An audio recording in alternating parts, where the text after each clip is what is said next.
We turn our attention to Egypt, where violence and death marked what the ousted president's supporters called a Friday of Rage.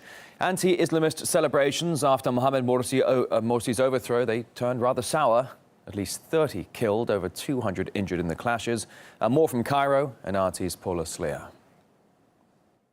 Egypt is threatening to disintegrate into chaos. There have been violent street battles in the center of the capital city between both pro and anti-Morsi demonstrators. The two sides literally picking up chunks of pavement, hurling Molotov cocktails at each other. This violence going on for the better part of 3 hours before the army decided to get involved. Now, there are lots of questions being asked about the army. It's being accused of doing precious little and of taking sides.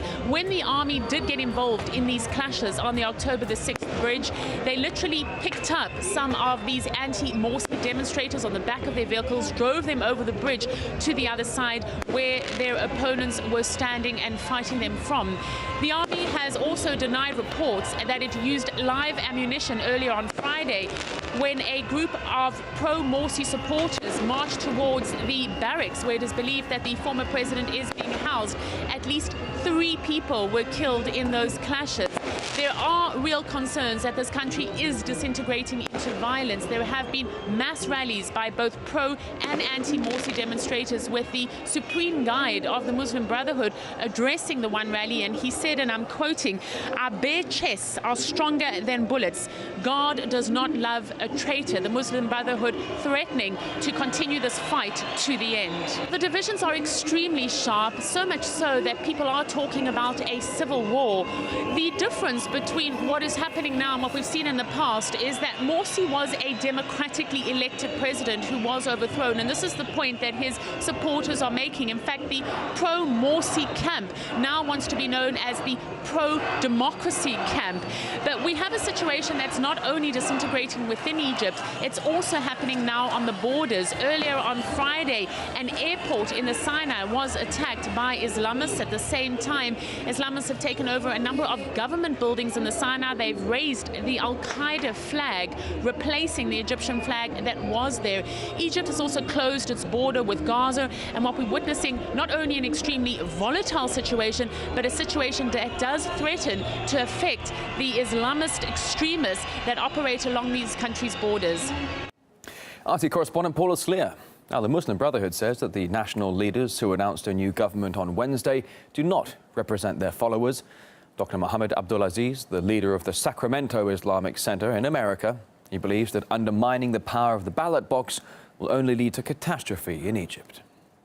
What happened in Egypt is obviously Mubarak's military going back in order to take the country back to the old Mubarak men, as opposed to the revolutionaries.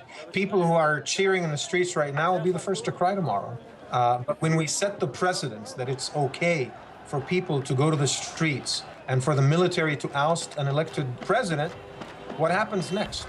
So the country elects the other guy who happens to be a liberal or a socialist or whatever, and then the Islamists and the supporters of Morsi, millions of them, will take to the street, and then we oust the next guy, and then we keep going this. I mean, that's not a democracy anymore. That's the rule of the jungle.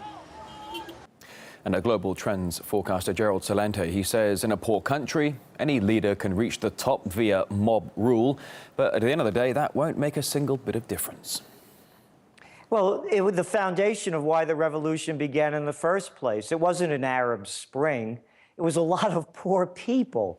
You had most of the people living on $10 a day. And that was the genesis behind, the foundation behind the Mubarak overthrow.